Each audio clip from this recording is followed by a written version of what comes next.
Let's pay homage to the Buddha, the fully enlightened one.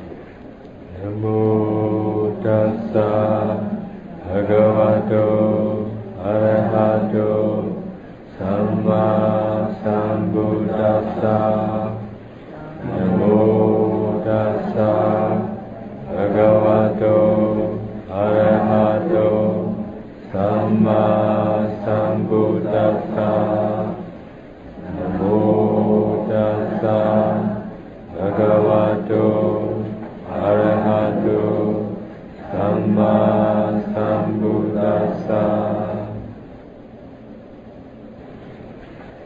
Are you going back today? Are you happy to go back? Thank you, happy. When will you come again?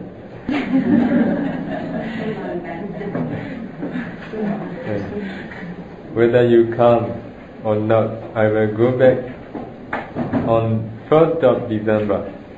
So if you want to see again within this day, you must come again. Rare is the appearing of the Buddha in the world. Rare is the opportunity to listen the Dhamma.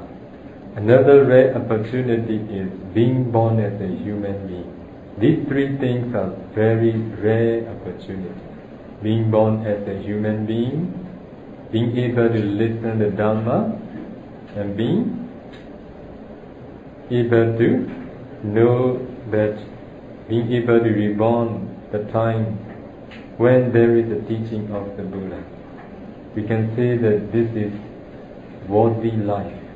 We should make use of this worthy life. We should not miss this rare opportunity. We must try to find the opportunity to listen the Dhamma. We must find the opportunity to practice the meditation. Today I want to share all of you one of the Dhamma taught by the Buddha. Is it not true that anybody can do wrong? I will say again.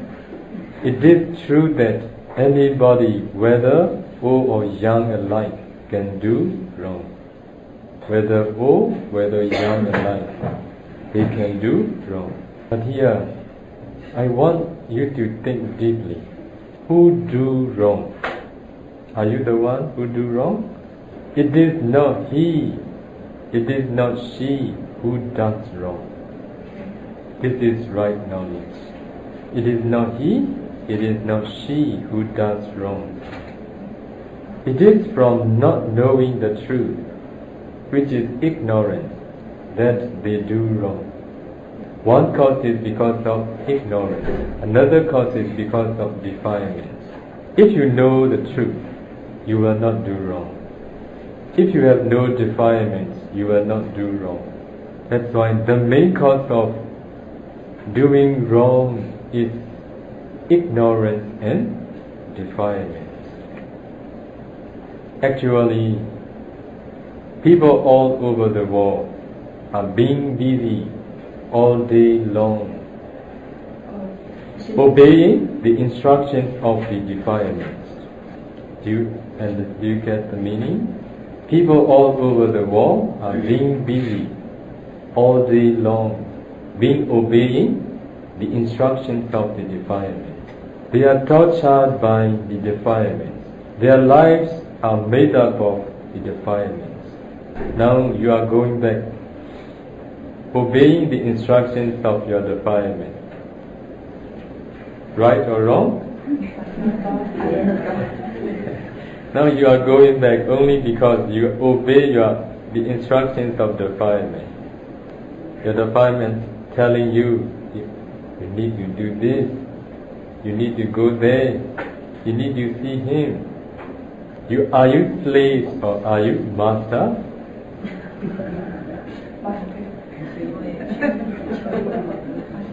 Master. They try to be your master. Yes, if you are trying to be master, I'm happy to hear. But I don't believe you are trying to be master. If you are trying to be a master, you will not go back today. However, what I want to suggest all of you is not to obey all the instructions of the defilements. If we don't know the reality, we can't live our life properly. So when we see someone do something wrong, who is to be blamed? When you see somebody doing something wrong, who is to be blamed?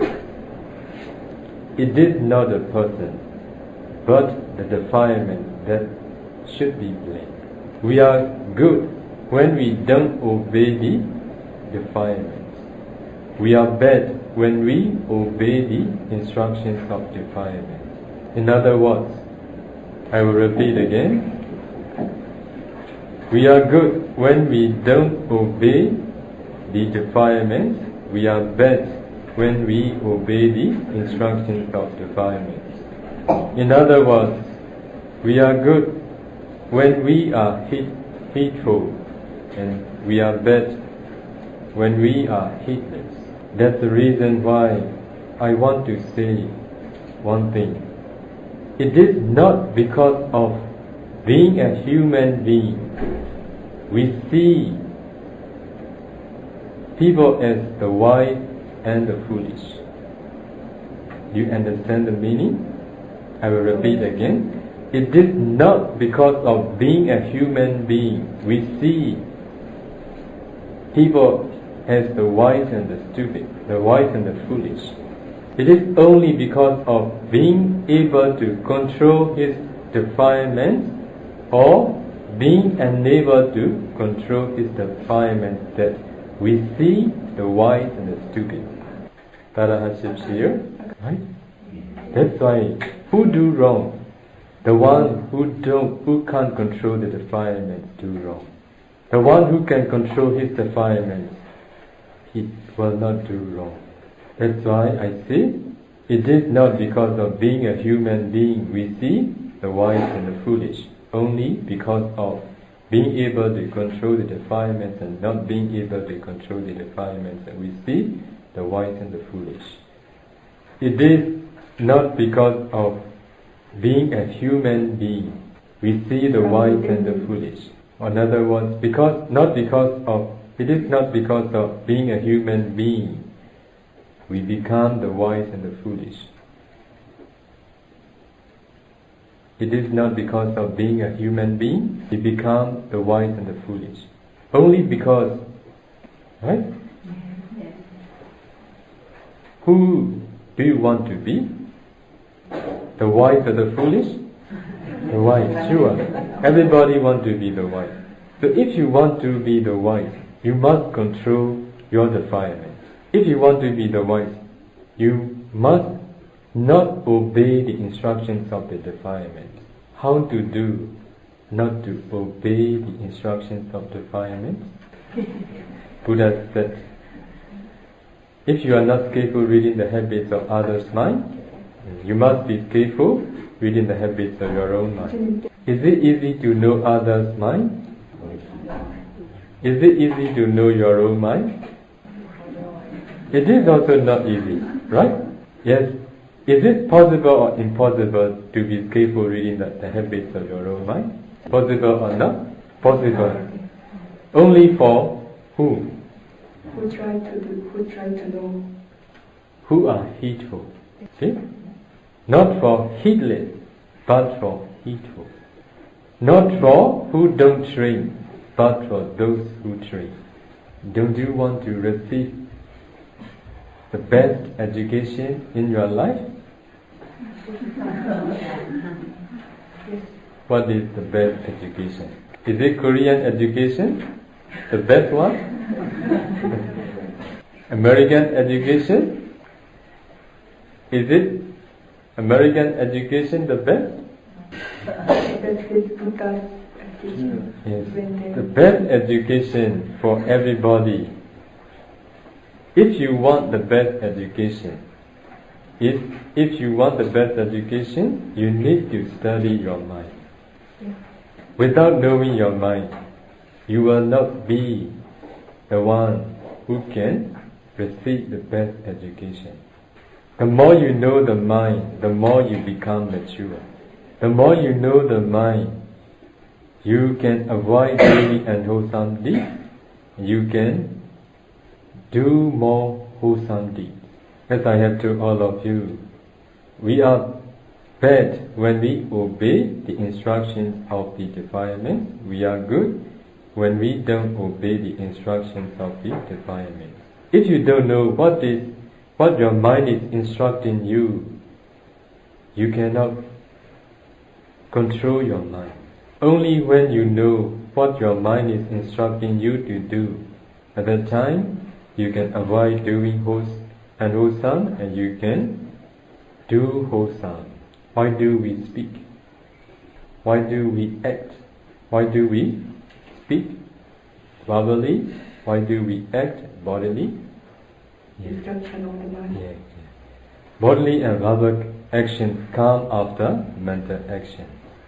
If you don't know your mind, your bodily actions, your verbal actions will not be good too. That's why Buddha said, if we are not skillful reading the habits of others' mind, we need to be skillful reading the habits of one's own mind. When you know more and more your mind, you see your weak point and your strong point. Do you know your weak point? Do you know your strong point? Really? I think you don't really know. If you really want to know, better I should say, we need to know our weak point and we need to know our strong point.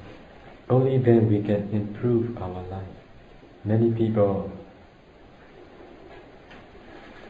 they hide their weak point, right? If we don't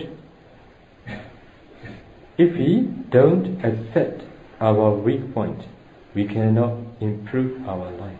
To be able to accept our weak point, we need to be very mindful our habits of mind every day.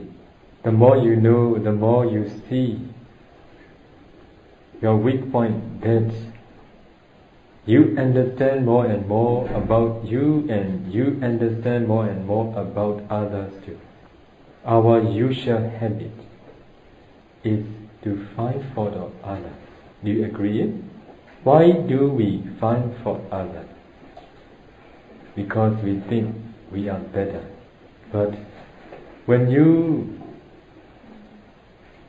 train to be able to know your mind day by day, you see that you have the same fault in you. The more you try, the more you know more and more.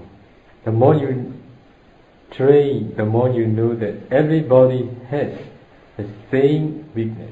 Only the degree are different. Some are obvious, some are not. Some are strong, some are weak. Because of understanding your own mind more and more, you don't want to blame others. You can forgive others at that time. Also, you improve. The more you know your weak point, you will not stay just quietly. You will improve your life. Slowly, you notice you become mature day by day. You can look others with very open mind. You can accept even someone's mistake. Because you have done such wrong thing in your life too. Only because before you hide it. Slowly you know that the best training is just to train one's mind only. Is it easy to train others? Is it easy to train your mind? But people are thinking how to train others. True? Yes. Better we should train our mind more and more. The more I know my mind, the more I want to train myself only. In the same way, if you know more and more your mind, your interest changes. Your interest changes. You want to train you yourself more and more. The more you know you yourself, your mind, the more you become silent. You don't want to speak with others what is not useful. So that's why you all need to receive the best education, which is training of the mind. First is to be able to skillful reading the habits of one's own mind. So the more you know your mind, you see you have hatred. You have hatred, you have greed, you have pride, you have stinginess, you have jealousy, and you have delusion. Before also you have, but you obey their instructions most of the time. But when you train to be skillful reading the habits of your own mind, you know with your mind, your wisdom clearly. So the more you are skillful, the more you can control your defilement. So you can do more and more good deeds. But the more you know your mind, the more you know that you can only control, but you cannot remove them. Who will be more happy? The one who has no greed and the one who has greed. Yeah. Who will be more happy? The one who has no anger and the one who has anger. In the same way for stinginess, jealousy and pride. When we are skillful reading the habits of our own mind, we can control, but we can't remove them yet. But your life better and better. This is what I give you as a gift for your daily life. But this is not enough. If you want to remove these defilements completely, you need to do more. You need to do more. What to do? To practice meditation. So, Sila, Samadhi, Panya, we need to practice. So, Sila will purify our bodily and verbal action. Samadhi will purify our mind temporarily. So, Vipassana, insight, meditation, by practicing Vipassana meditation, and when the insight knowledge mature, path knowledge will arise. That path knowledge will remove the defilement without remainder, step by step. Because of trying to know the habits of your own mind, you know more and more that you have stayed defilement, even you control that you will not be satisfied with that condition. At that time, the intention to practice Vipassana meditation will become stronger and stronger. So that's why being skillful reading the habits of one's own mind is for our beautiful life and for eradication of defilement. So to be a good person, may you all be able to control your defilement. To be the wise person, may you all be able to train to be skillful reading the habits of your own mind. To be a mature person, may you all be able to train to be skillful reading the habits of your own mind. To be able to eradicate the defilements, may you all be able to practice meditation. Let's stop here today.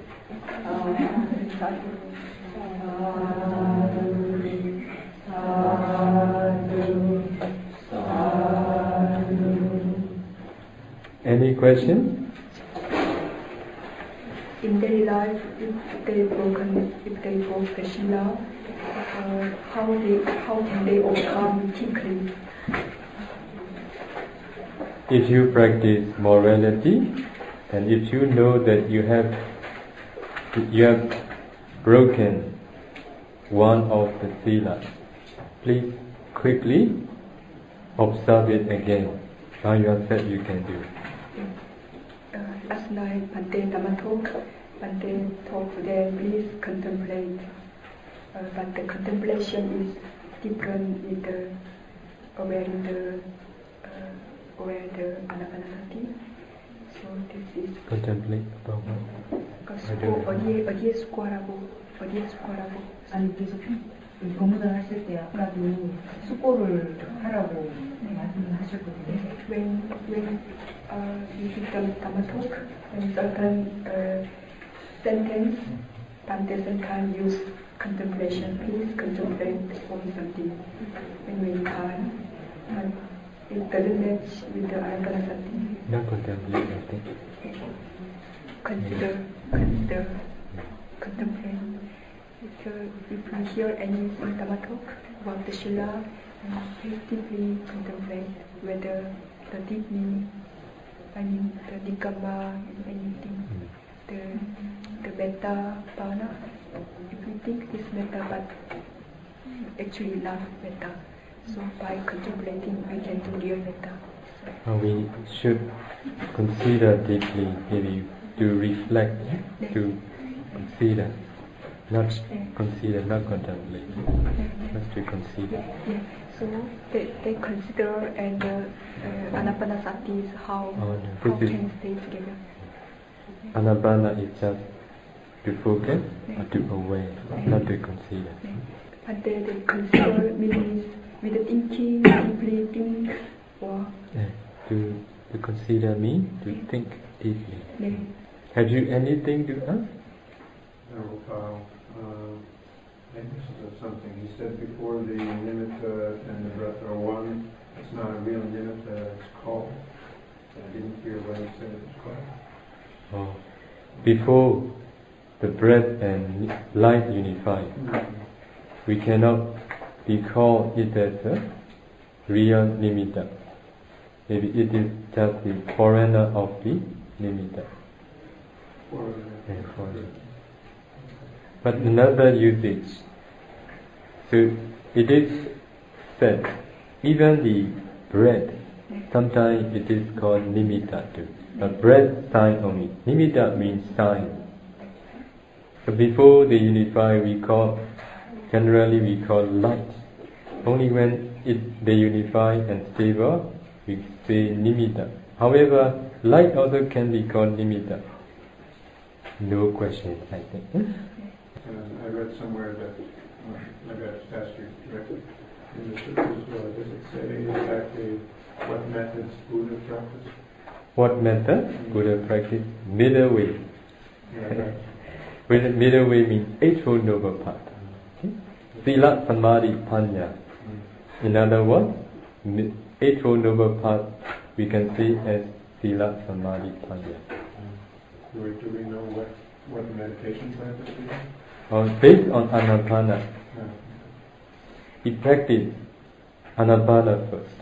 After developing Anapana for jhana, he continued practice Kasina and psychic meditation, and then contemplate his past life. He attained psychic power, and then he continued practice Vipassana. This is the way we are teaching.